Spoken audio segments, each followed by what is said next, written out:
Assalamu alaikum, welcome to Tanya Wide Open at G4. We're holding it class. We're in Peric 6. We touched it last week, so we did 6A. So this is like 6B. But I want to just go off a tangent. That's my pleasure of this class, is we can do what we want. This one is open wide. Inside out was like the opposite. That's the point. So I want us. Let's. Is this connected? I mean, in truth, it's really all connected. Everything's one anyway. So we'll find a connection someplace. But this is not obviously connected. So I want to just give a. I learn a lot of Hinduism in the bathroom. Yeah, I've actually gone quite deep into Hinduism in the bathroom. Only in the bathroom. I don't read any secular thing outside the bathroom. And I'm reading a book right now that is. I actually ordered the book. I'm not even going to say what book it is because I don't want to recommend these things. But I ordered this book about 3 years ago from Amazon. And Amazon's usually very good. Like, how many times does Amazon mess up? Yeah, not often. After 3 months or something, I got an email from Amazon. Oh, sorry, we refunded your money. I forgot that I ordered the book. We refunded your money and the book's not available. Fine, forgot about it. And then when I was in India with my daughter a year ago, less than a year ago, 6 months ago, there's a bookshop there. Amazing prices, so cheap, with great books. I bought a few books. And they had this book there, so I bought it. And it's like a 600-page book. Oh my gosh. And it's a conversation with his name Sri Nisargadatta Maharaj, with all different people coming to meet him, yeah? And it's not holy at all. It's not Kaddish in any way whatsoever, and I got very clear simanim from the Boyan Shoyim that I can't read this book on Shabbos in the toilet. So I don't... Even on Shabbos, in the toilet? Well, I wouldn't read it outside the toilet anyway. Right, but even on Shabbos, the Rebbe Shalom gave me very clear simanim that it's not to be read on Shabbos, so I don't look at it on Shabbos. So it's not Kaddish in any way, shape or form, but it's so high. This guy is so high. Unbelievable perceptions of reality. Mamash. Unbelievable. Mashalim. Unbelievable. But not Kaddish. So I said like this, the unenlightened human would say, I am that. Yeah? That's the name of the book, by the way. The enlightened human would say, I am. Yeah? Know that. I'll try and explain this. The Yid,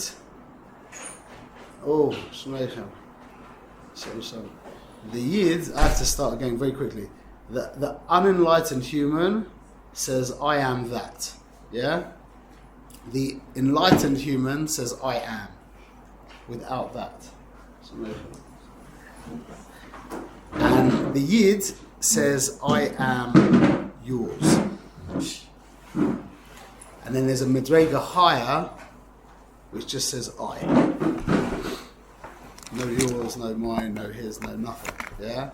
So those are the Madregas. I am that, which is that you mean this is what's part of the book, or this is? This is me. This is me understanding it, putting it into my extracting. What meaning when you're saying I, you're speaking for yourself and Hashem at the same time. Well, I'll try and explain. We're going to have a little thought experiment here, which should be quite exciting. So, 99.9 reoccurring percent of the world says I am that. Basically, everyone that you meet, says I am that. Maybe in our world there could be a few. The ratio of I am thaters to anything else could be maybe less, but I don't know about that actually. Not sure. Maybe it's the opposite. I don't know. I am that means that I'm identified with this world, things of this world. I am would be the disidentification from the things of this world, where your sense of I doesn't get mixed up with stuff. which is very rare that you find somebody who is that. That person would be very easy to get along with. That person would be very difficult to upset. That person would be Machaya. Just to be with somebody who's not identified with anything would be very Machaya, generally. Then the Yid, we kind of take that for granted. That level of I am, it seems to me that Chazal just took that for granted. Like that we shouldn't be identified with this world. Yeah? That's what the Ummah Ha'olam is striving for, to come from I am that to I am. But we are striving to come from I am to I am yours. So what's that I am? If you're not identified with all the stuff of this world, yeah? So what's the I am? What is that? And that is what we're giving to the Rebbeinu Shalom. So there's an analogy. Let's think of it like this, yeah? So you've got an empty room, okay? That, for all intents and purposes, is you. That's the I am. You're an empty room. The things in the room are thought forms. You have a table, you have chairs, you have a piano, you have whatever it is, yeah? That's all the thoughts that go through your mind. Now, see, you might want to make a difference between like stuff in the world and your thoughts, yeah, but don't make that difference. The things in this world are your thoughts, or your thoughts are the things in this world. They're bound up with each other. It's the same thing. Whether something actually happened or you're imagining something, the way I understand it is literally like no different. Literally no different.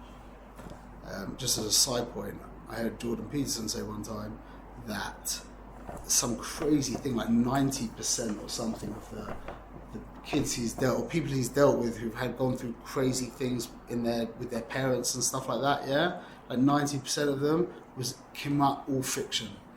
Like they get these things in their head from years ago, and before you know it, they're dealing with this monster that is just a complete phantom, like completely invented. Anyway, so the idea of something being real and something being a figment of the imagination. It's not to say that abuse doesn't exist, but rather that people build it up in their head to be something that it wasn't. And also to say, I'm not an expert in any of this, Bichlal, but just quoting Jordan Peterson, the way I understand what he said, was, I mean, he's dealt with thousands of people, and he said you'll meet people who've gone through things that you couldn't even imagine the things they've gone through. You couldn't go there, you couldn't imagine, yeah? And they've come out the other side as perfectly healthy, functional, emotionally stable, productive human beings, yeah? He said he's met people as well who you would laugh. You would actually laugh if you heard what their issue is. And 50 years on, they're a complete disaster. That's just something to think about. That's because of their parents. That's because of their parents. B'shas Yibugam. Maybe. Imagine if the reason the Rishayim are going to cry was on the Yitzhar Shechted, Yeah. That what you just said though is not a heta for the mensch. The reason why it's called the reason why it's called somebody who has so much more difficulty than somebody else processing those things. That it is to do with your thinking, but that's why it's called a levush, because a levush you can take off and put on. So it's up to the mensch himself to do that. That's the work of that's our work to do that. Anyway, that's a side point. Is there no difference between the experience of the person whose parents had tahar thoughts and the person who didn't have? Yeah, for sure. There's a difficulty. It's just his avoidable. You said it's his parents' fault, so it's not really. It's his peckle. Difficulty he's having. This person can go through and come out. It's his peckle to deal with. It's his responsibility. It's his parents' fault, maybe, but it's his responsibility. That's you understand? Right, but it's a result why this person finds so much difficulty in such a little issue, and this person finds so much success in such a great issue. But it's kind of irrelevant because Hashem has lots of shluchim, and it's really meant to be like that. That person is meant to be dealing with that, and he did it this time through his parents. And also we're looking at it from the perspective of outside in, meaning, but we're not necessarily going through that challenge. The person who's seeing it. And we're basing, this guy has this problem's not so hard, and look how great he's done. And the other one's saying, look, he's got no big problem at all, and he's a mess. That's all of our perspective. Yeah, yeah, for sure. You can't judge anything. I'm just saying that what I'm trying to just try and bring to our attention is that our world is really our thoughts. It's really how we think about stuff. It's not so much what actually happens. It's really what goes on in here after it's happened. See that within a person himself. Sometimes you'll go through things, like you'll have times where it's very easy to get over things that would have been much harder for you to do. Like, you'll be in a certain state of mind, and it's much easier to get over something that seemed to be impossible. And before, when you weren't doing well, it was very difficult to get through something that was not such a big deal. Like just getting out of bed was like, and you can like deal with some other stuff, big problems. Absolutely. So there's this room, and the things in the room are our thoughts. Yeah? Now what happens is we end up forgetting that we're the room, and we end up means identifying with the things in the room.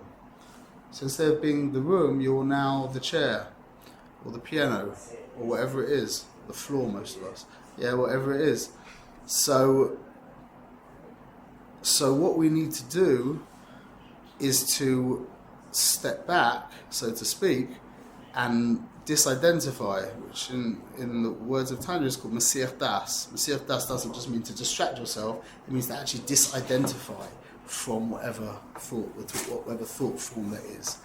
That's a very, very important word. One of the most important words I know. Disidentify. What? Disidentify. Yeah, Masir Das. To be when Das is your koyach to identify. When we talk about an idea of falling into your das, the Svarim Kadoshim speak about different ways of being makasher with das, and I heard from a man one time the idea of things falling into the das. That really resonates with me. When an idea falls into your das, now you've identified somewhat to that idea in varying degrees. Meaning that your sense of self and that thing, which is nearly always which is always a thought form, have now merged with each other. Untethered soul. That's what book about. There's a book called that. Yeah. He's talking about extracting yourself. Yeah, this is a very standard New Age or Hindu idea. But it's very. It's just taken for granted in our Sfarim, in our tradition. It's just taken for granted, literally, because the world wasn't in such a state as it is now with all the stuff. In the old days, there was less danger of this identification. It's always existed, but not anyway. So now this is an important idea. We can understand that you've got a room, yeah, and in that room you've got a piano and table and chairs, yeah. Everybody's probably had this experience once in their life, at least, where they've realised that everything that they're seeing is actually some kind of projection in their mind. It looks like you're seeing something out there, yeah, but really what you're seeing is a picture in your head. Yeah, everyone's had that experience before.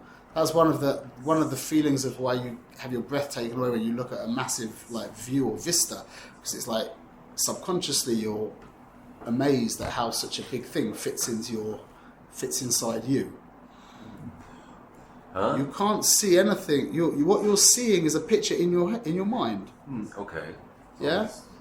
You just have to acknowledge that from time to time, I guess. But seeing the vista, I'm not impressed by a vista because I'm like, wow, how can this picture fit in my brain? No, it's a subconscious thing can be. I'm saying when you see such a vast expanse and you're like, that feeling of vastness is it's an inner feeling of vastness. You realise how vast you actually are. You're not space. You're not kashur to space. But let's take it a little further. Yeah, are you with me? You understand what I'm saying? Yeah. That what you're seeing is inside your mind, and it's not a chiddush then to go on and say what you're hearing is also inside of your mind. Yeah. And also what you're smelling, and what you're tasting, and what you're feeling. The difference between what you're hearing and what you're seeing is what you're hearing, the waves are actually going inside your mind to see them.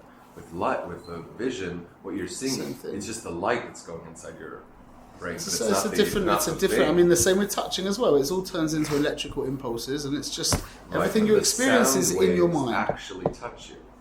the sound waves actually even the touch touching you is then the feeling. It's still the whoosh of touch. I understand, but the difference between Re'iyah, even though it may be inside of us, it's still remote from us. Because what we're seeing You're talking about the is experience of it. I'm not. I'm talking Lemaisa. The metzius of it is everything that you're experiencing is in your mind. Everything. Is there what's the in string theory or quantum mechanics with that light? It only exists. Yeah, I hear what you're saying. We'll touch on that maybe, but this is the point. Let's listen to this now. Tangent of the tangent. So if everything that you're experiencing is in your mind, yeah, which everyone is realised that's just pasha, yeah. What's with your goof? Is my mind my goof? What's with your goof? You experience your goof, yeah? How are you experiencing your goof? Through all your chushim. So where's your goof? It's your thoughts, no? Your goof is in your mind. Your mind is not in your goof. It's the exact opposite way round. What? People who have an amputation and they have phantom pain. Phantom pain, right. Phantom pain. They'll have excruciating pain in the limb they lost. Either way, the point is that all of your experience of everything in this world, that includes also your goof, is going on inside you. So you see, when you understand the world, yeah, you realise that you're not walking from place to place.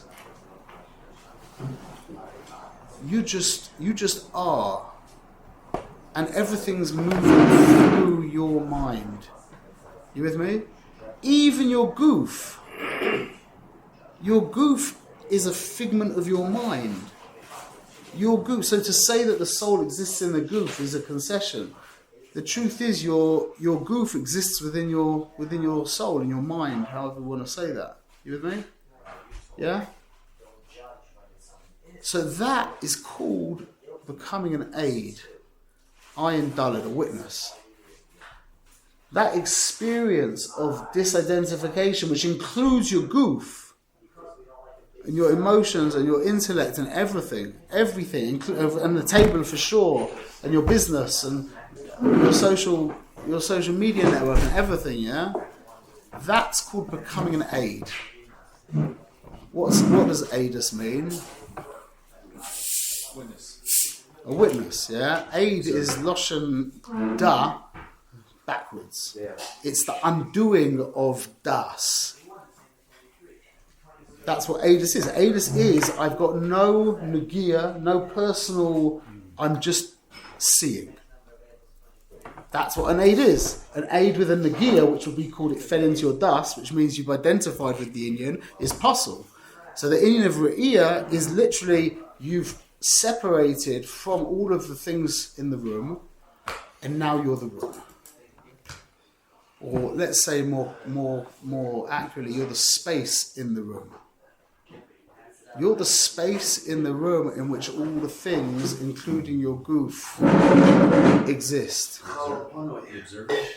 It's called the observer. That's called being the aid. You're like to say that the Moshe is the blank screen, or the screen with stuff going on. But this is, I think, this is really a very special thing we're going to do in a moment. So to show is that so you're the space. The unmoving, you realise you're not moving anywhere then. Because all movement and all experience in this world is just going through you. So because we've gotten mixed up with our goof and our eyes and our seeing as we are, yeah, we're seeing this world as this place that we're walking through, and we're going here and we're going there, and all this stuff is all of these experiences. We're experiencing all these experiences, but when you realize it like this, is you're not moving anywhere. You're just a point of consciousness where everything is moving through, and you're the space within the room, and that's called being an aid. That's the level of I am. That's the level of I am, where you become really aware of this. and you realize what a machaya it is when you realize that all this stuff is just passing through you as opposed to this is you mamash. It's a difference between like when you lose something, you tear your hair out and go nuts. That's because the guy was identified with it. When you lose something, you're like, come to the table. Okay. That's the difference. Yeah? When your wife says something insulting to you, and you're, how dare you, you're this and you're that, yeah? As opposed to, I hit. That's the difference between being identified with the things of this world, which is primarily with this thing we call ourself, which is the thoughts. To be identified with your car and your actual possessions, it's still your thoughts. That's already very like, that's like a proster matzah. That's not for us. But to be identified with ourself, yeah, that really is very common, yeah.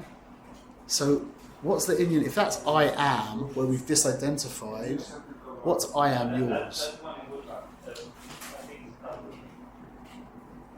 I am yours is when you realize that point of consciousness that is experiencing all of these things is not you, or it belongs to the Rabbeinu Shalom. That's the better way of saying it. We're mamish in the parshas right now. What? It is the Rabbeinu Shalom for a year. Wait for the next stage. Is that the word Rabbeinu Shalom is a very complex term. There's many madrigas to that word. Yeah. So I am that is when we're identified with our thoughts, which is primarily the body. That's primarily the body. And it's just a thought, just like everything else that you're experiencing. The goof is also just like that. Exactly the same. There's no difference. No difference. I am is when you've managed to disassociate yourself from that. You've been masir das, and you are no longer identified with the things of this world, including your goof. Yeah, that's a madrega. That's called an enlightened human being. I am yours is when you can't call it that part of yourself.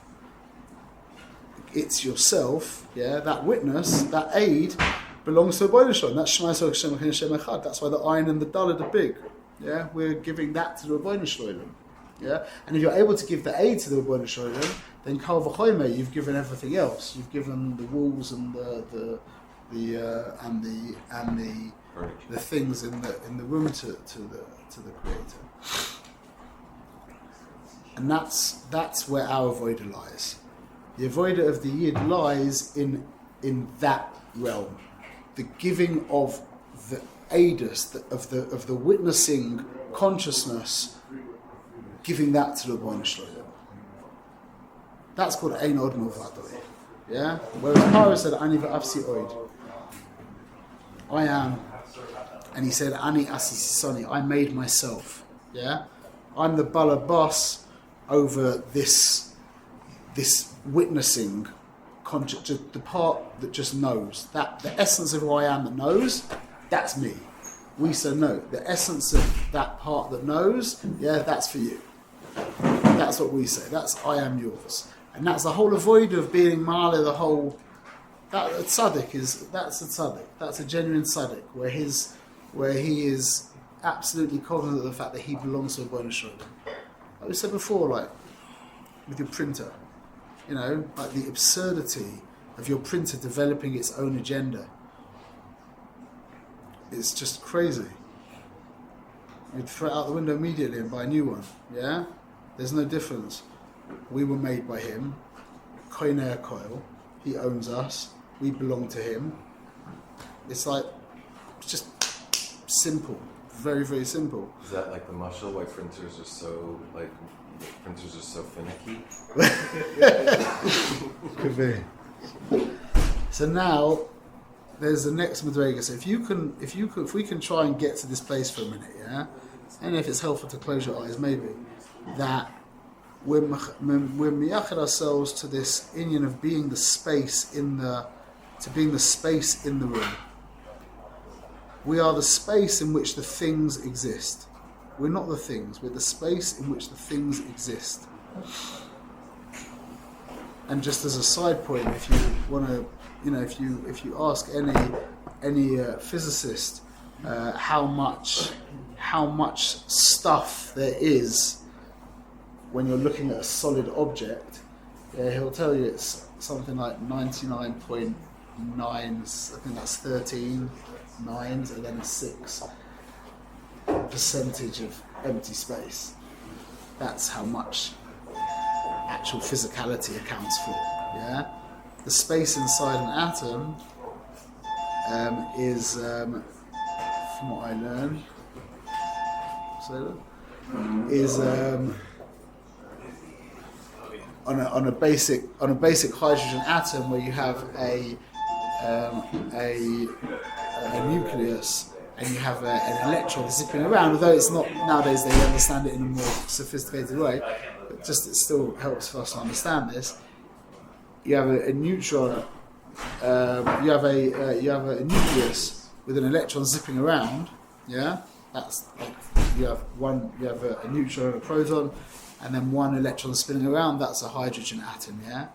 You can, just to give you a feeling, shtickle his braininess on what size that is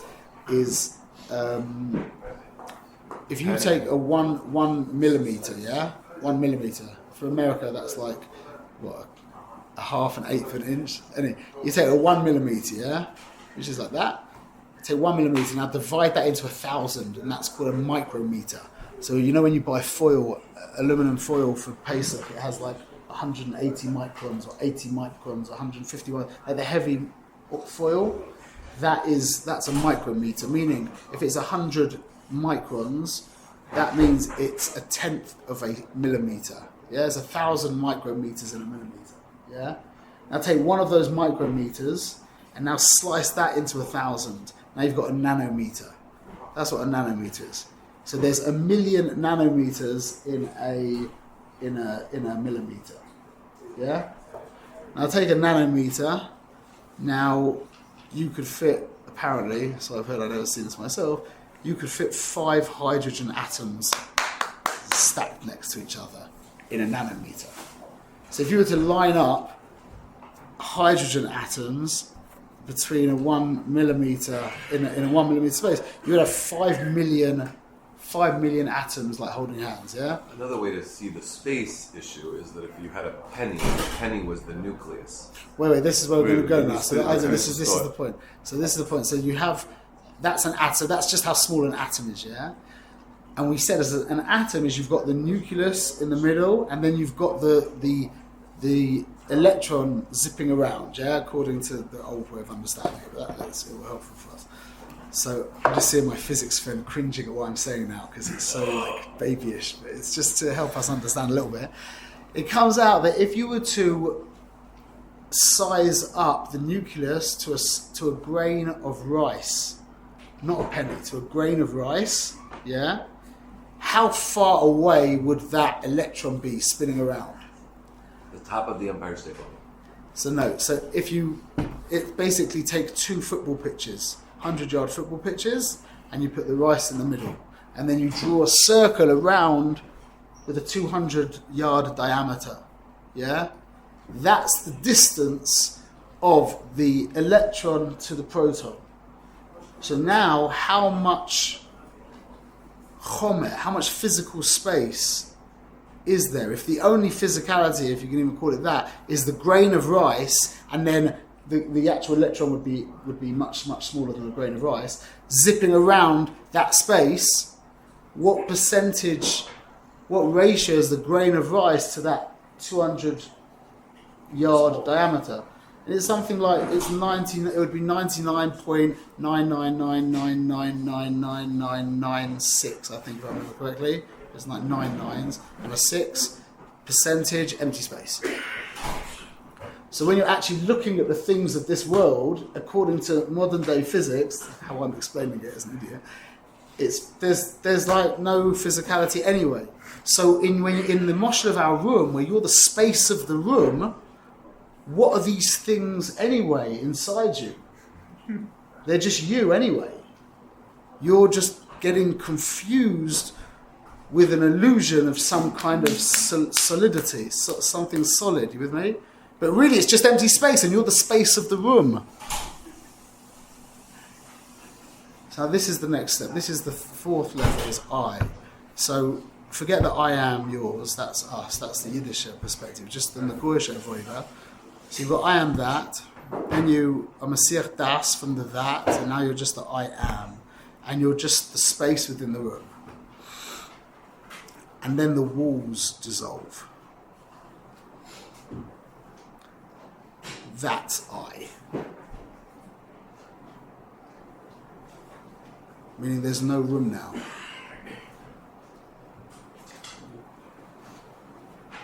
That's a moiridica thing that's a moiridica place to go to every now and again. Meaning the walls of the room that were your specific nakuda of consciousness, when the walls are removed, you realize that there are no specific nakudot of consciousness. That would be maybe called in Kabbalah the world of akudim, maybe, I don't know.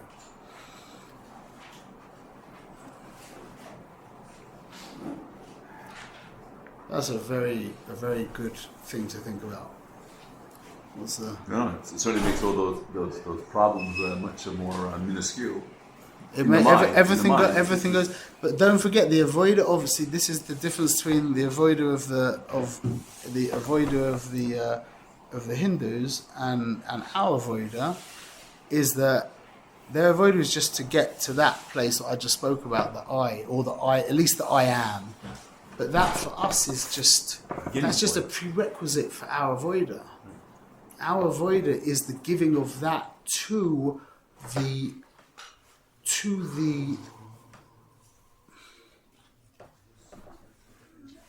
don't know how to say that, to the personage of God, to the personality of God, which in Kabbalah we would call Ze'ampin. That's the avoider of the Yid, is to have a relationship with Atar. Atar is the difference between the relationship of the Goyim and the Yidden to the Rebbeinu Shalom.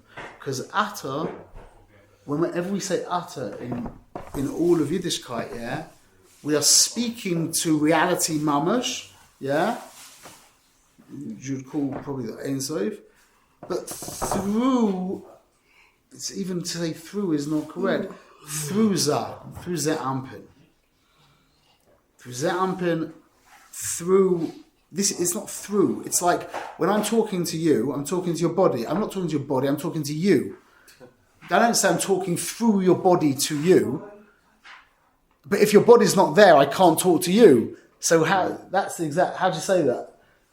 I'm not talking... Well, unless you take the walls down. What? Unless you take the walls down, then you can say hi. I'm talking with you. If there's no walls, if there's nothing really separating. Well, then there's no one to talk to. hi. Then I can't say utter. Okay. That's the point. That's called second person. Is creation is important. It's not something we're trying to get away from. It's something we're trying to bring back to Him. We're trying to show that we're not trying to prove that it's an illusion. We're trying to prove that it's not an illusion. It's the exact opposite. We're trying to show that God and creation is one. That the mitzvahs are Him. And the mitzvahs only exist in this world. That's the avoider of the Yid. It's a completely different avoider to everything else I know of. Completely different. You hear that? So that's through Derech Zah. That's through Zampin. So, like I said, I don't know, you said with, you're talking with Hashem, who He really is.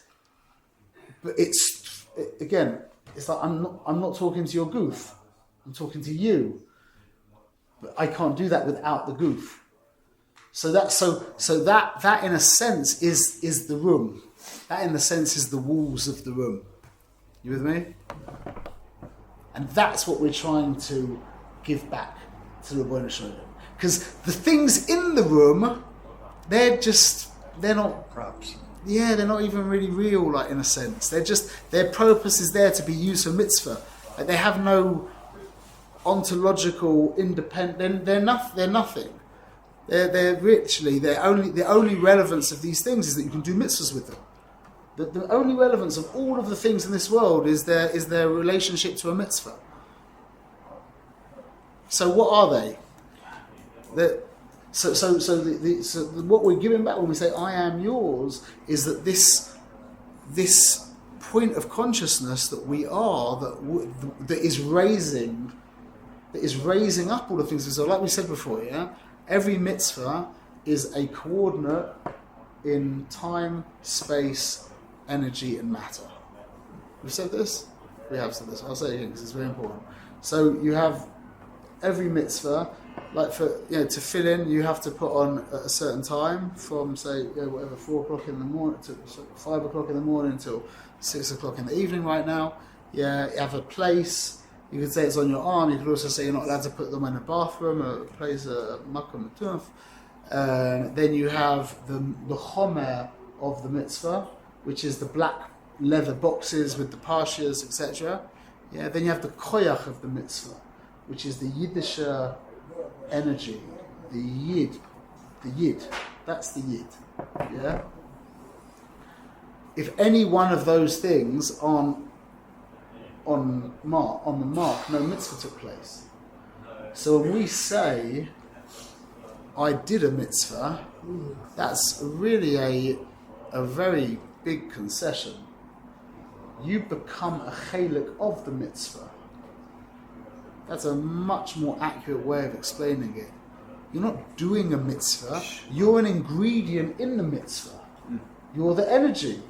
And your arm is the chomer, just like the parshias and the ore of the button is also a piece of the chomer. Just like the time is also a chalik. And just like the makom is also a chalik. But the time can't do it, the chomer can't do it, the yid can do it. Only if he's got the time and the place and the chomer. Right, but he's the one who can do it. He can have all the time, the chomer, but if he doesn't do it, the time's not going to do it from the chomer is not going to do it from. He's the yid, the one who's going to do the mitzvah. He's the poil of the but he can't do it without the batim. He can't do it without the time. Meaning, you're right. You can look at there's a lot of ways of understanding this, and we do say you do a mitzvah, la'asos. Is the Indian of doing a mitzvah, but I'm just giving you a kind of meditation here when you're involved in a mitzvah, is really, and the halacha is by the Alter Rebbe, that when you see someone doing a mitzvah, you have to stand up for them. Why? Because you're not seeing someone doing a mitzvah. You're seeing a portal open in Olam Hazer and Elokus pouring in. That is what you're seeing. Wow. That is a mitzvah. A mitzvah is a hiskalus of Ratzon Hashem, which is him himself, or he's in the Ratzon Hashem, however you want to touch that. So when you do a mitzvah, these 4 points come together, and and this world dissolves, and there's just a massive, I always think of that film, Stargate? No, I don't know, the sort of film. The Marvel film with the guy who does what's that That's strange. There you go. Yeah, the guy who makes the holes in reality. Yeah, that's what happens. You become a hole. You just become an aperture. That's koich of Yaakov. That's the inyan of the star. You're just a point of light. What's a star? A star is a little pizza in the space-time fabric of reality of Olam Hazeh. It's a little piercing, a little aperture in this world that the Rabbeinu Shalom can flow through in a certain form. We call that oisius also. So we are, as Yidden, that's what we're here to do, is to hand all of that back to him. And that takes place in that nakuda of consciousness. That's the room that we are. That's the empty room that we are. But if you let go of the room and you allow the walls to dissolve, which is a good thing to do every now and again, Mum, just sit there and go there and realize that you're not just a room that everything's flowing through. You are echad yachid and miyuchad with reality mamash. Yeah, that is a very healthy meditation to do every now and again. But the point is that if you at that state, then there's no mitzvahs to be done. There's no room for everything to be in. What is there? You with me? No.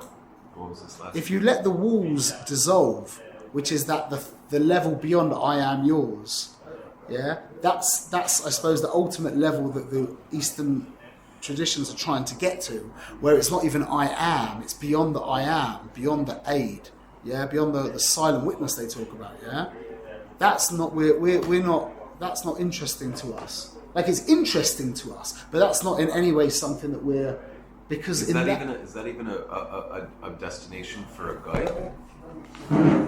That's a good question, actually. Well, I mean, What they think. usefulness in So that place? you're right. It isn't in the context of Malchus Shemayim and Yehuda Tatar. It isn't. Yeah, but from the literature that I've read, the very very high Hindu literature, that is where we're trying to get to. That's where they think that. Yeah, to go beyond the I am to just I, where there is no I am. That's so you could probably call that a toast, according to what I understand. For whatever that's worth. So this is the inyan of the Adus of the Adus is the undoing of the Das. That's Kriya Shema. You're prepared to give up your life. Why? Because it's just an apparition just like everything else, it's just an apparition. The minute it's one thing not getting identified with the pen, yeah, or with my Facebook account, yeah, but it's a much higher madrega to not be identified with the goof, yeah. That's Mesiras Nefesh. That's why Shema is Mesiras Nefesh. The undoing of the das means the disidentification with all of the things in this world, which the ultimate level of that would be the disidentification of your goof, would allow you to give your goof to the Ribono Shel Olam. So these stories, I once heard a story secondhand that the dentist of Rabbi Steinman, he didn't take any Novocaine or whatever for a root canal, and he was just sitting there like in his whatever, like, so he was just Mesiach Das from just his identity as a goof or something. He was just totally, that's, yeah. it was just, because it's really pain of your body that, like, I can think of, okay, people can insult me or embarrass me or this, but actually physical pain, if you're like putting me in physical pain, that's very hard to... So did I tell you about this mushroom trip that I did a year or so ago? I told this to you. It's on record. It was a what? I'm listening now. It was a. Is there a lab? Is there like a lab? I told my wife. I told my oldest kids. This is a very purposeful experiment that I did. So I wanted to. I haven't done anything like this for a long time. As a kid, I did a lot of drugs, but for many years I haven't done anything. And I wanted, with all the new stuff that I'd learned, I wanted to, and hearing there's a lot of like nouveau rabbis around now talking about, psychedelics and etc. So I thought I'd have a look again.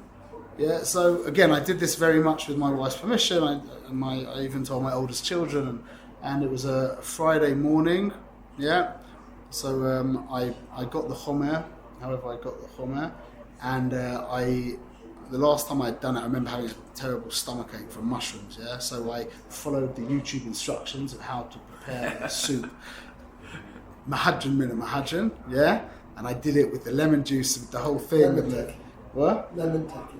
So whatever it is, yeah? And I did the whole thing. And I got like, I think I got maybe 4 grams or something. So to be so explicit in these ideas, but I don't see any... I mean, it's Asa, I think. It's Asa Lefi the Medina. And whether it's Asa Lefi Torah is very like open. You can argue both ways. It's definitely not a Yiddish thing to do. But if it's Mamash Asa, there's definitely poskim that say it's Asa, and I know poskim that say it's not Asa, but don't do it. So either way, so I don't care about talking like this. So that's a kind of level of disidentification. The fact that the taboos of the world, and in a sense, like the things that we learn in the Gemara, like we learn things in the Gemara that, make a lot of people blush very deeply, yeah? And we just learn them with a bunch of we're learning crazy intimate things. That's a level of disidentification from this world. When you're like giggling and smirking and like that means you're identified with these things as opposed to your, it's a cycle. So anyway, so I got this chomer, I made the soup, and I said a bracha on it at Shimon HaTzadik after I davened Nades, and then I quickly got in my car and I drove. It takes a while to get there, and I drove back. And by the time I got back to my house, I was grateful that I was back at my house, and I went into my office, I think I took off my tefillin. I definitely left my talis on. I'm pretty sure that I took off my tefillin, and I left my talis on, and I overdosed. 4 grams. That's a Yeah, tremendous amount. I overdosed very like it was nuts. But I'm in a really good book show. I'm in a good emotional psychological place. So I was laughing at myself. I would go down like this and go through an insane experience and pick my head for like it felt like half an hour, and I'd look at the clock and it was about 15 seconds had passed, and I was like, this is ridiculous. Like, I had Sfarim open in front of me. They were just like going like this, like there was no ability to be cognizant in any way. So I closed the Sfarim and I'm just sitting there thinking, wow, what a waste of time. And then it got deeper and deeper, and then I start like kind of marching with I don't know what I tell you. Imagine I feel it like this. Imagine like a massive like maggot, not like but more than a maggot, like a queen ant. You ever seen a queen ant? They look like a fat, juicy maggot, like a big with a fat, like they're fat in the middle, and they with like the ripples on the side and like pulsating things, and like size it up so it's huge, and imagine the smell and the whole visuals and the mud, and then turn that into music. Flip that visual into an audio, and that was the music I was listening to. Like, what? Yeah, it was like. Like, and I'm marching. At one point, I'm like underground marching with the chevra, the underground chevra of all kinds of insects and massive insects, and we're marching together, and it's disgusting. It's like the most disgusting thing. It was horrible. And then I'll get a moment of like, damn, this is what a waste of time. And you paid for this as well. You paid for this, and you're wasting your time. What an absolute waste of time, So I went through this insane experience. It couldn't have been, Lefi Dati, it couldn't have been any more experiential. Every one of my senses was like maxed out, mamash. The visuals, the audio, the touching, the smell, everything was maxed out. It was like there was no more experience available. I felt it was so intense. It's like turning the volume up on everything to the point where I was like, by the end of the thing, I was pasha exhausted. Yeah, pasha exhausted, and Bashkacha I think I came up at around maybe like 7 o'clock, 8 o'clock in the morning. It was around then, and then I think at about 12:30, I was just about able to communicate with another human being. Yeah, just about. And at that point where I felt I was just about capable of communicating, my wife calls me up. How is it? How did it go? I'm like, what a waste of time, complete waste of time and money. I'm sorry about that. Fine. What was this? I missed the first Shipping insurance. Okay. Oh, so Sounds like a complete waste of time and money. That's what I said to my wife. Yeah, and it took another hour, probably another couple of hours. I went back to my house. I ate. I was sitting with my kids. We ate. I was already kind of down, and then it dawned on me. Yeah, and I realised I went to like the netherworld. Yeah, with the worms and the slugs and the mud and the hot, like imagine how it would feel down there underneath the mushrooms, like hot, like in a peat, hot and smelly and heavy and just earth, yeah? Moist. Yeah, exactly, moist and just wet and hot and just, and max that up to the most you could experience, yeah? And I'm sitting there thinking, well, what about if it wasn't like that? And it was the same experience, but it was in the clouds with the malachim and with the harps and the flutes and the sun and the breeze. It's just take out the cassette and put in a different cassette, same thing. Mamash the same thing. just different graphics. Different substance. You're just switching over, but it's all experience. So I had that experience. If things were different, maybe I would have had the experience that I just spoke about, an insanely intense experience of the opposite legamre. What was the purpose? What was your goal in trying to do? Well, this was the point. This is what I don't know why I really did it, but after realizing this is the whole point. So what's experience? You hear me? It's exactly the same thing. It's literally just different graphics. It's just a different HTML code. It's the same thing being pushed through different letters. I had a guy call me up. I had a guy email me from LA actually, who he took DMT, in the form of the toad, I don't know if you're allowed to. I think say that if you had taken DMT, maybe you would have had the clouds experience. Or it could have been. I don't know, but I don't know if that's kosher. I'm pretty sure that that would be an issa of Kashrus. An issa kashrus. Yeah, that would be DMT. Well, It's DMT. it's a secretion. Well, there's a synthetic. So I don't know if you lick it or if you smoke it. I don't know. Whatever. Like you can't eat a secretion of a treifa animal. Well, there's also a synthetic version of it. Oh, so, okay. So I don't know. I just don't know. Yeah, I don't know. That's a question for a Honey is a person. secretion. Yeah, I hear. That is unique. Yeah, honey is a chiddush. Anyway, either way, I definitely wouldn't. That's a different topic. Involving yourself with some kind of trait for animals is a completely different topic than eating a mushroom or taking acid or something like that. That has to be seriously researched. All of this should be seriously researched. I never even thought about that when I did DMT. I never thought that it was a kosher. It's a toad. I think it's mainly synthetic now. So I'm sure. Maybe South America. No, I know that DMT can definitely be. For sure it can be, but I'm saying the actual toad thing. Right, wow. The peyote, like with the toad. I don't know. Anyway, so I get this email from this guy who I knew kind of loosely, and he said to me, Shmuel, I did this thing like 3 weeks ago, and he described to me the experience that he had, and he said it was like an experience of a drop of water kind of hit him in the heart, and he just expanded into infinity, with divine light and all the the regular kind of stuff that you hear about, And he said after that for 3 weeks he couldn't say Kriya Shema properly for the tears.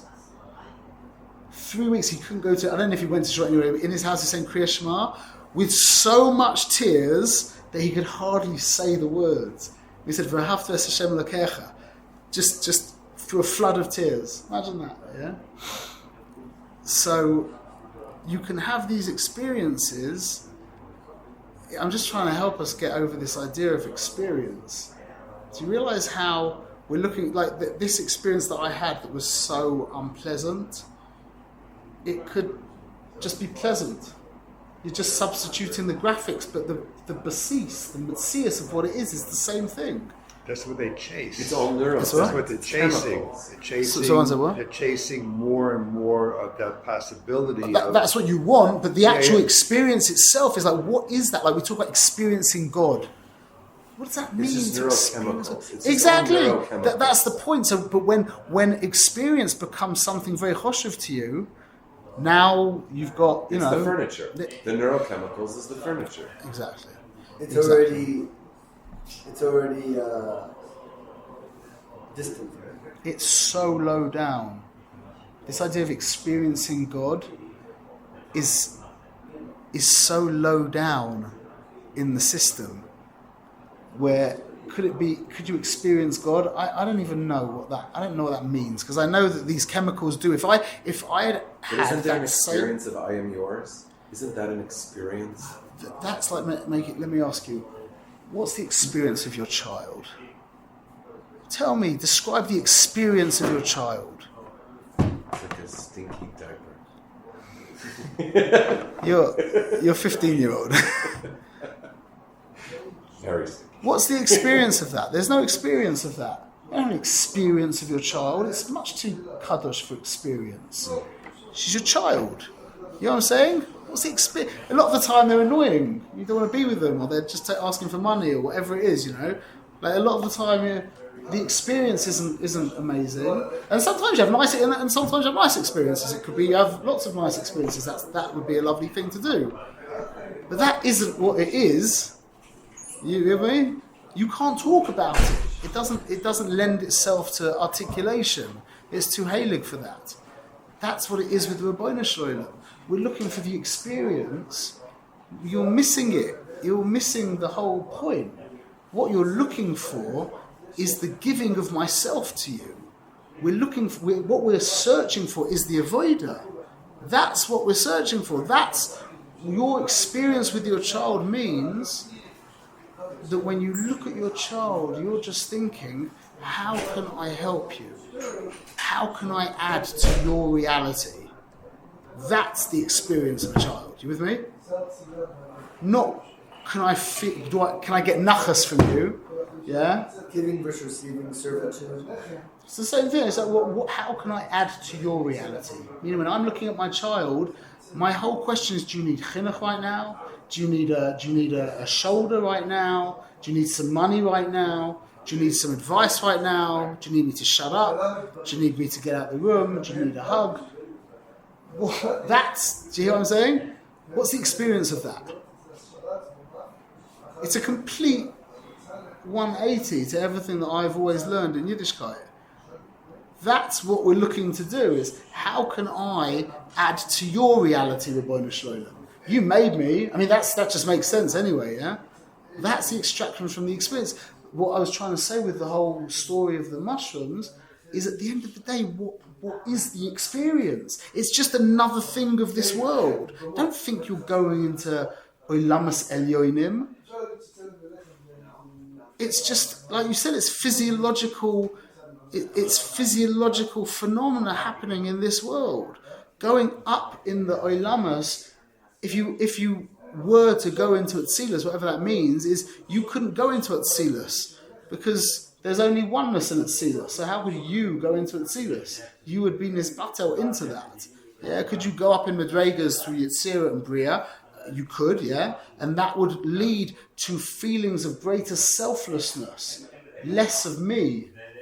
With me? But that experience is so wonderful. I think that what experience is so wonderful? The selflessness. That experience is that's why not an experience. Why do people like these psychedelic experiences? It's not an experience. But that the experience of this oneness, of this drop and that's an experience. Because the I am yours should be, even though that's not why we're doing it at that point, but it should be immensely pleasurable.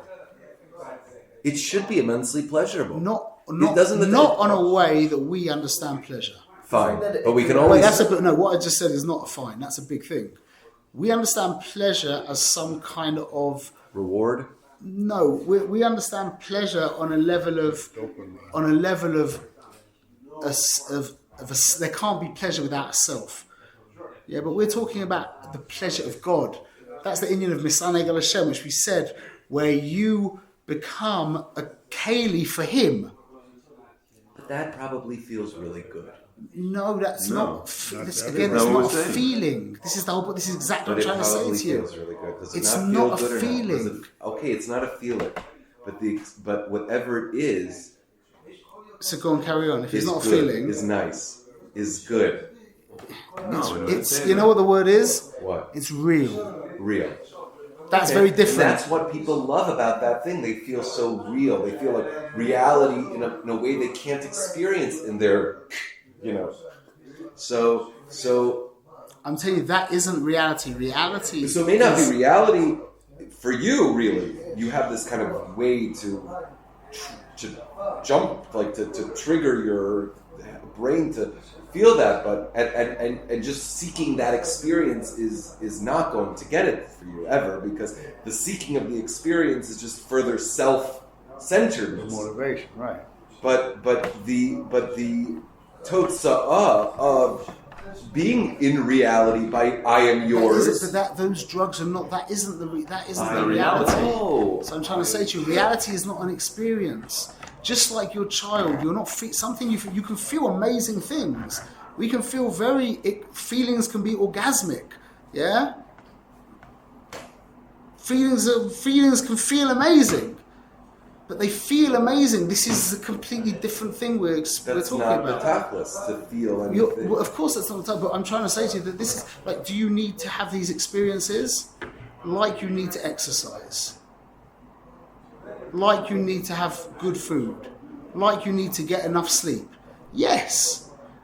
Meaning they can keep you in a good place to have these experiences where they help you disidentify with the things in this world. That's fabulous. That is very good. As long as you don't start identifying with the experience. Yeah, so I'm saying there is a toelis, yeah? Just like there's a toelis to eating and there's a toelis to exercising. But that's not what Yiddishkeit is, Bichlal. Yiddishkeit is giving that, it's the opposite. That thing, that being that's looking for the experience, Yiddishkeit is giving that to God. Meinukvim.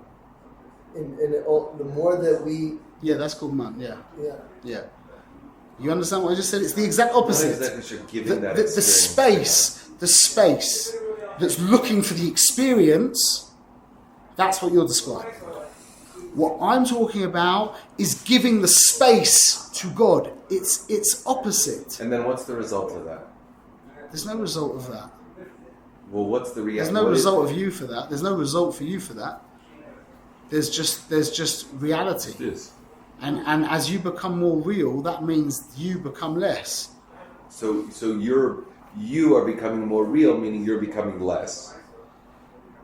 Your identification with the room being your room is becoming less, and now you start to realize why we're here, which is not to have these experiences, it's to do mitzvahs.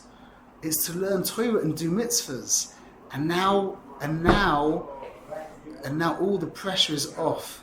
And that feels great. Yeah. Right. Yeah, you're right. That's it. And that is a very, very small part of the whole equation. That's That's just like saying when somebody gives you $1 billion and you have to schlep it up the stairs, you also got a little bit healthy as Aren't we well. supposed to convince our animal soul that this is really good for us, that we should do this because it's really good for us, it's actually the best thing for us, and we should convince ourselves that this is the best thing for us? There's a lot of literature that says that, and I personally think that in the Isn't matzah that that the we're Tanya? in, what? Does the Tanya not tell us to tell our The Torah, the Tanya? the Tanya. Doesn't it say to co-opt to get your animals? I mean, there's definitely a time and a place for that, for sure. That? There's a time and a place for that. I don't know if that's the default advice of the Tanya. There are times when you really need to do that. But we're in such a sophisticated situation right now where we are so sick of ourselves. We are so sick of ourselves. Everyone's sick of themselves. Everyone's overdosed on themselves. In the old days, you never even got to feel yourself or experience yourself because you're just so busy trying to make ends meet and bring the water from the well and do the washing and bury the fourth child. No one could think about experience. There was no you. There was just I need to live. There was no. Now we're all sitting around with so much time and so much me, and we're like, when you learn that this world is not about you, you're like, thank God. Baruch Hashem. What you mean that this thing that I've been sitting here busting my head for the past 40 years trying to work out how I can fulfill this thing, yeah? It's not about fulfilling this thing. Ping! And it's like, it disappears. And now you actually have a chance of doing what you were created to do, which is Torah and mitzvahs. So, does that feel good? Well, it's like taking off a pair of very tight shoes. You understand? It's not that you're doing something that feels good. It's you know what that's called? That's called leaving Mitzrayim and going into Eretz Yisrael. What's that? Amazing. Eretz Mitzrayim. Eretz Mitzrayim. What's Mitzrayim? Is Meitzah, Meitzarim. It's the room, the boundaries of the room. Yeah, Eretz. What's Eretz? Loshen. Ratzon. Yeah, it's my Ratzon, which is me, is bound up in the room. Yeah. Eretz Yisrael is Eretz Yashar Kael. Yashar, straight to the Rebbeinu Shalom. And you're like, oh, wow, Hashem. Well, I'm here to build your house. Well, it's not about building my house. Well, my house is just a brick in your house. Oh, that's just so comforting. All the pressure's released. Now you can mamash be a mensch. It's just, you understand? Oh, you're not having these great experiences in Yiddishkeit? Okay. But that's so much better. That's so much better. Not needing experience, not looking for experience. It's funny. It's paradoxical. But yeah, we're looking for in our efforts to get the experience, which is just a selfish wish to get good experiences. Exactly. And say, oh well, it's connected to God. We end up in Mitzrayim. That's called Mitzrayim. But when we throw off that desire to get any good experience, to look out for my well-being, I'm then end up thrust into the most correct aligned way of life. Yes. Right. Which is... Don't say the next bit. Okay. Don't need to say that. Fine. We're beyond. We don't need to say that. You But understand? somebody who still cares about that, somebody who's still self-interested should know that if they were really self-interested, they would know that that's the right way to go. Because that is the best. Well, that's the best life. That's just true. Again, you fell back into it. You fell back into it, saying that's the best life. Because It's just, how can you can't start not being lo lishma. That is not a promise. We've been lo lishma for the past 5,785 years. We're ready now to enter into lishma. That's the point. That's what I'm trying to say. Hashem has been working reality now to the point where we are ready to ascend from this trap of self. We really are, as a Metzius, as a species. You are saying the same thing I'm saying. You're saying it's to get out of the negative experience. No, I'm not. I'm not. You're saying everyone's saying nauseous with themselves. I'm saying it's and correct. So stop being nauseous. I'm saying this is you won't be nauseous anymore. I'm saying it's correct.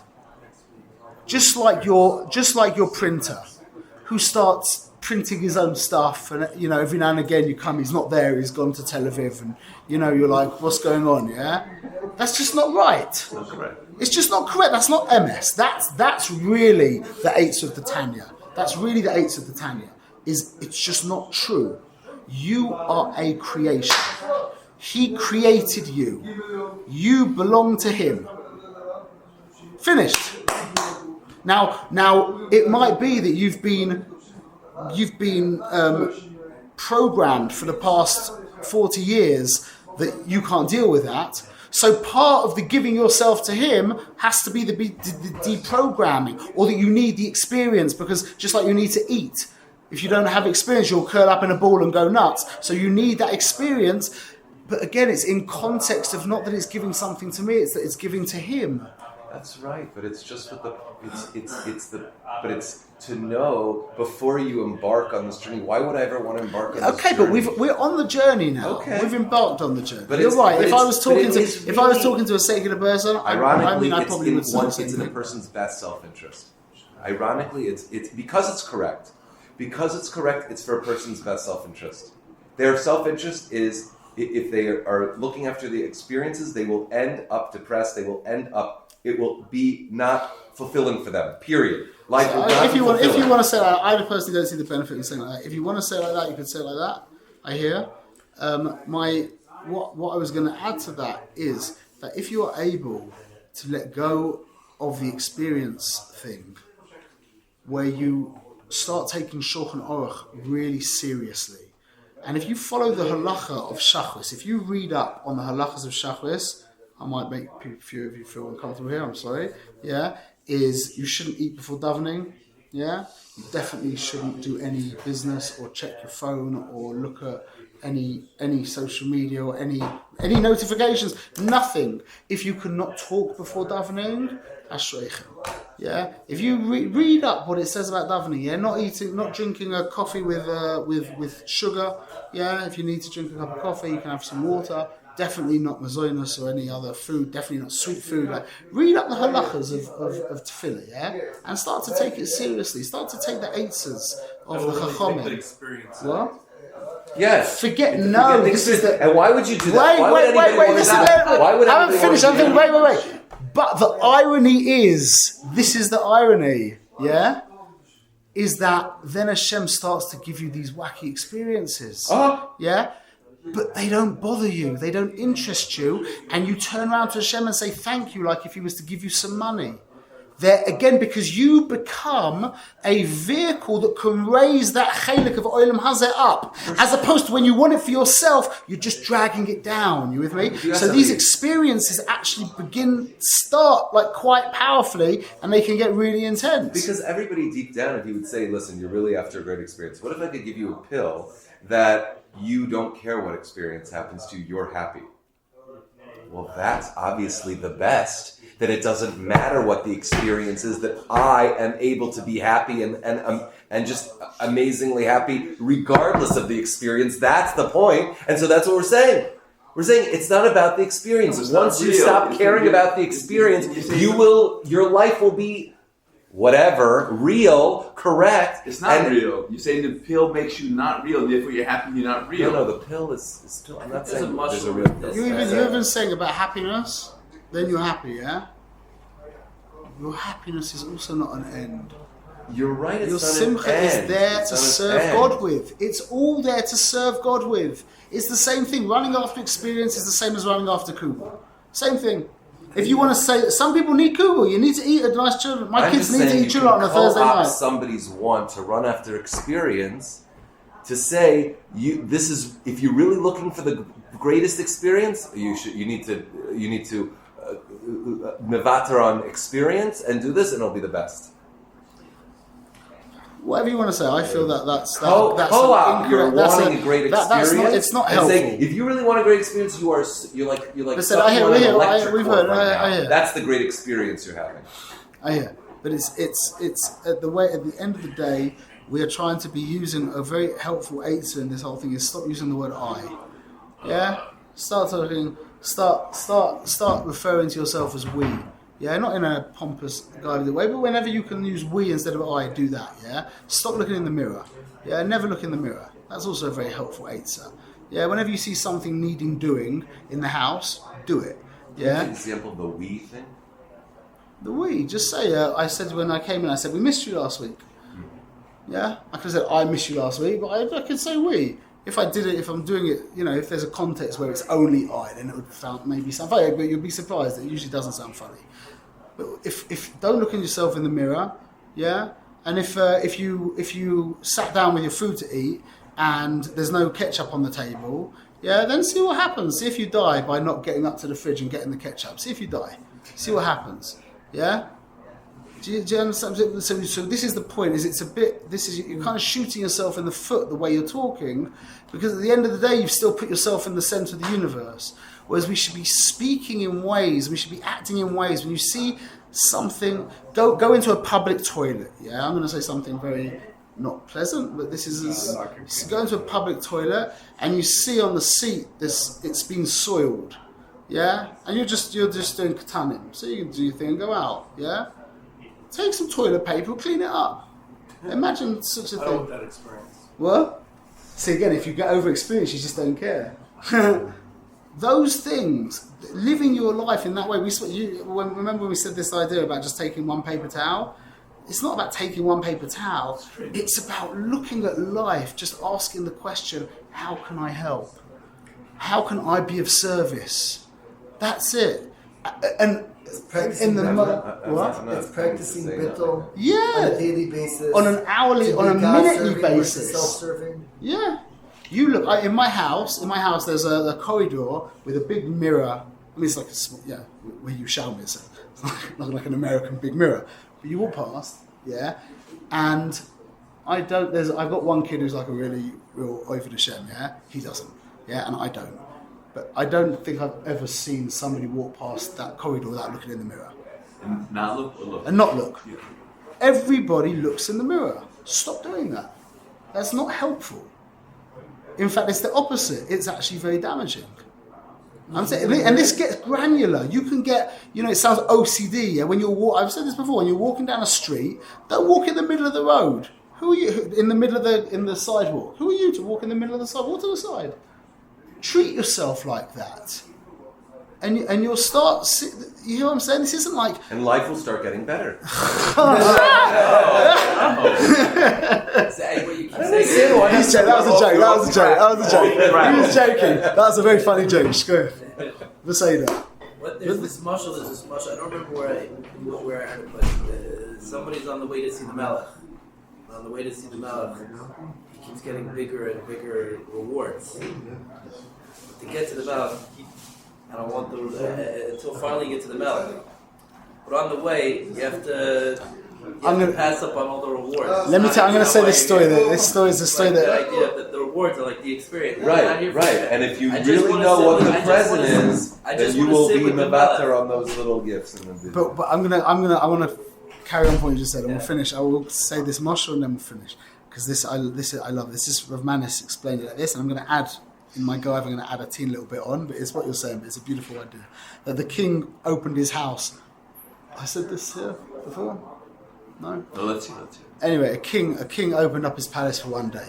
Yeah, invites all the whole to come and visit him. Yeah, so everybody gets together from the Kfarim and they start walking to the capital city. Yeah, as they get to the capital city, yeah, it's a whole mob of hundreds, thousands of people, and they just start looking at the architecture of the capital city, and they're just amazed by the grandeur of the buildings and the architecture in this city, yeah.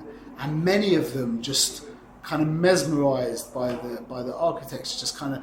And there's a the row of them keep walking, yeah. So they get to the gates of the palace. They've lost a bunch of people now, yeah. And they get to the gates of the palace, and they walk. The gates are open, and they walk into the gardens, the royal gardens, and they're just. If you thought the architecture was unbelievable, yeah, the gardens were just with the fountains and all the colours and all of the smells and so many people were just completely mesmerised, and a whole bunch of people just end up wandering off, yeah, and a core few people keep going, yeah, and they get really close now to the palace, and they've got the Philharmonic Orchestra playing there, yeah, and that's like it, people can't even move anymore. They never heard anything like this. A few core people keep going, yeah? And as they get through the orchestra, they get to the actual palace itself. And you've got all the ministers, these unbelievably impressive men and women standing there ministering. And people get caught up in conversations and there's two guys. Rav Manis said it, one guy, yeah? One simple man who walked through. Simple guy. He didn't notice the architecture, he didn't notice the gardens, he didn't notice the Philharmonic Orchestra, he didn't notice the ministers, and he just walked straight through, and he came into the king's room and sat there with the king. So that was the mashal that I heard from Rav Manis. I want to add a little point. I think Rav Manis would agree with this. If he ever hears this, I think he'd agree with this, yeah? There was two guys, there wasn't one guy. There was the simple guy who didn't notice everything, yeah? But then there was the very intelligent man, who was Mamash Yosha, who walked through, and as he walked through, I'll tell you a little tip. When I took pictures at Chasnas, yeah, there was sometimes a need where you would have to take the Chasnan Kala during Chedei Yichud. You take the pictures of Chasnan Kala, yeah, and most of the time you would be able to just duck out into the courtyard or something without any passing. Every now and again, the Chedei Yichud would be in a certain place where you'd have to either go through the hall or go through a place where there'd be lots of people to get them to where you take the pictures. You with me? So the eitzah that I developed over the years was, don't not say hello to people, just don't stop moving. Don't stop. If you stop, that's it. You're done. Yeah? If you just, like they say, hi, and you keep hi, and you keep walking, yeah, you can get through thousands of people like that, no problem, yeah? So in that sense, yeah, this intelligent guy, is walking through this capital city, and he's taking in the architecture, and he's wondered by it and amazed by it, yeah, but he doesn't stop walking. Meaning he doesn't get identified with that. And then he doesn't get identified with the gardens, and he doesn't get identified with the orchestra. He's enjoying it, he's looking at it, he's seeing it, he's experiencing it, and he doesn't even stop to the ministers. He's like, hi, and walks straight through to the king, yeah? The difference between the simple guy and this guy is when the simple guy walks in to the king, he's like, hi, how you doing? I'm here. Right. When this guy walks in front of the king, he falls down on his face. Pish Yudayim V'Raglayim. That's a beautiful mashal. Right. That's the world. That's the whole point of the world, is to see the wondrousness of this world. But it's not for you, B'chlal. None of it's for you. None of it is for you. None of it is for you. It's all for him. And then you can fill in the blank if you want to fill that blank in. But that's the end of the sentence. It's not about you. I'm a detail in his reality. The simpleton in this story, it's humility that his head is down, he's not looking, and he's just walking through. He's not distracted I'm not sure. He's not distracted by the distractions of life. You could say that, or you could say he's like very dogmatically, just all he wants is the king. All he wants is the king. All he wants is the king. I don't know that. Just the wise person also focuses on the king, but he's taking it all in. So. He's got a little bit more of a mind. And this is one of the things I've felt with certain drachim in Yiddishkeit, where I've met very intelligent people who are in certain drachim of Yiddishkeit that push this very poshut kind of thing, and it becomes difficult for them after a while because they really want to engage their mind in it. And that's the chiddush, I think, of Chabad Chassidus, where you can really sink your mind into these ideas, and you'll find it actually leads to a much deeper bittul and a much deeper service. That's the truth. Okay, B'ezrat Hashem. Shkoyach. Huge.